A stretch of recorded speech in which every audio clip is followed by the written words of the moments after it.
Assalamualaikum warahmatullahi wabarakatuh. Alhamdulillah wassalatu wassalamu ala rasulillah. La haula wa la quwata illa billah.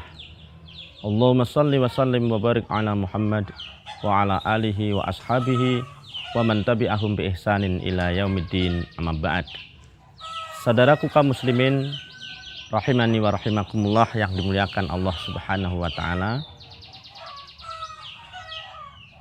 Rasul kita tercinta Nabiullah Muhammad sallallahu alaihi wasallam, beliau pernah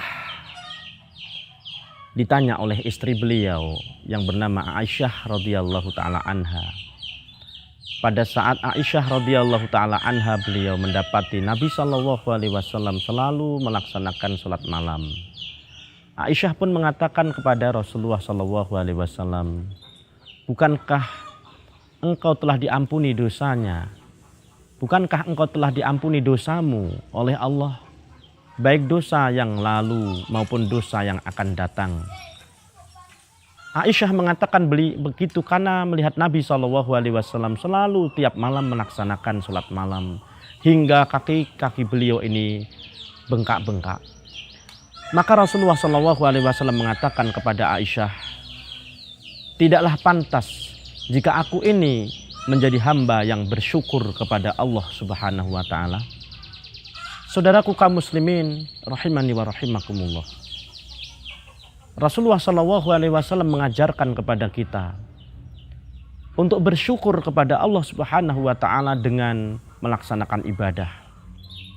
Rasulullah sallallahu alaihi wasallam mengajarkan kepada kita untuk sholat malam. Sholat di sepertiga malam yang terakhir, di saat Allah Subhanahu wa taala turun ke langit dunia. Barang siapa yang memohon ampunan, maka Allah Subhanahu wa taala akan mengampuni. Barang siapa yang memohon pertolongan, maka Allah Subhanahu wa taala akan memberikan pertolongan kepada hambanya. Dan barang siapa bertaubat dari berbagai macam dosa yang ia pernah perbuat, maka niscaya Allah Subhanahu wa taala akan menerima taubat hambanya. Kesempatan ini saudaraku kaum muslimin ada di saat malam hari, di saat manusia diperintahkan untuk melaksanakan sholat tahajud. Allah Rabbul Alamin berfirman di dalam surah As-Sajdah ayat yang ke-36. Allah Rabbul Alamin mengatakan, "Tatajafa junubuhum 'anil madaji." Mereka orang-orang yang beriman, mereka para sahabat Nabi sallallahu alaihi wasallam adalah orang-orang yang pada malam hari mereka, punggung-punggung mereka itu jauh dari tempat-tempat tidur mereka. Ini adalah gambaran orang-orang soleh terdahulu memanfaatkan malam-malam hari mereka.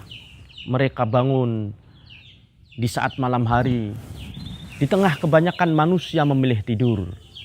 Orang yang beriman lebih memilih untuk melaksanakan salat menghadap Allah Rabbul Alamin, melaksanakan salat tahajud, bersujud kepada Allah Subhanahu wa taala.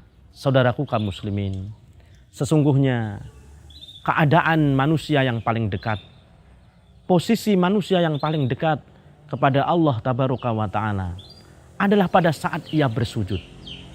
Maka pada waktu ia bersujud digunakan waktu bersujud itu untuk banyak berdoa kepada Allah. Apalagi bersujud di sepertiga malam yang terakhir. Bersujud di saat Allah Subhanahu wa taala nuzul. Bersujud di waktu Allah Subhanahu wa taala turun ke langit dunia. Saudaraku kaum muslimin, laksanakanlah sholat malam. Gunakan kesempatan yang baik untuk memohon pertolongan kepada Allah, untuk meminta ampunan kepada Allah Subhanahu wa taala, untuk bertaubat atas dosa-dosa yang pernah kita perbuat. Saudaraku kaum muslimin rahimani wa rahimakumullah yang dimuliakan Allah Subhanahu wa taala. Sesungguhnya salat malam akan menjadikan hati kita ini tenang. Sesungguhnya salat malam adalah cahaya bagi orang-orang yang beriman. Sesungguhnya salat malam itu akan menghapuskan dosa-dosa yang kita perbuat. Sesungguhnya salat malam itu akan menjadikan hati kita lebih tambah takut, lebih tambah cinta, terasa khusyuk kepada Allah Subhanahu wa ta'ala. Maka saudaraku kaum muslimin, gunakan malam-malam yang indah bermunajat kepada Allah dengan melaksanakan sholat malam. Segeralah tidur apabila selepas isya sudah tidak ada lagi kegiatan-kegiatan. Maka hendaklah kita tidur sehingga nanti kita bisa bangun malam dengan badan yang segar. Gunakan siang hari sedikit waktu untuk tidur sehingga malam hari kita bisa bangun malam dengan badan yang segar. Jauhilah perbuatan-perbuatan maksiat saudaraku, karena sesungguhnya perbuatan maksiat akan menghalangi diri kita untuk mudah bangun pada waktu malam. Juga tidak ketinggalan, jangan sampai masuk ke perut kita makanan-makanan yang haram. Sesungguhnya ini akan mempersulit diri kita untuk bangun bermunajat di malam hari kepada Allah Subhanahu wa ta'ala. Sedikit yang saya sampaikan ini semoga bermanfaat bagi saudara-saudaraku kaum muslimin. Saya mengajak diri saya pribadi dan seluruh saudaraku kaum muslimin, mari menjumpai Allah di tengah malam. Mari kita berusaha dan berupaya supaya kita menjadi penghuni surga Allah Subhanahu wa ta'ala. Masuk surga Allah dengan selamat. Jika kita ingin selamat, kerjakanlah sholat malam. Aqulu qouli hadza, wassalamualaikum warahmatullahi wabarakatuh.